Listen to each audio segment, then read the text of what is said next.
Assalamualaikum warahmatullahi wabarakatuh. Perkenalkan, nama saya Pierre Fatal Jaffi, perwakilan dari SMP Negeri 4 Palembang. Kali ini saya akan membacakan teks proklamasi kemerdekaan Indonesia. Proklamasi kami, bangsa Indonesia, dengan ini menyatakan kemerdekaan Indonesia. Hal-hal yang mengenai pemindahan kekuasaan dan lain-lain diselenggarakan dengan cara seksama dan dalam tempo yang sesingkat-singkatnya.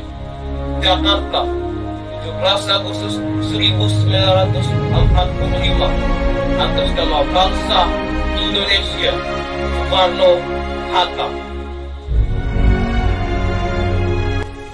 Proklamasi 17 Agustus tahun ini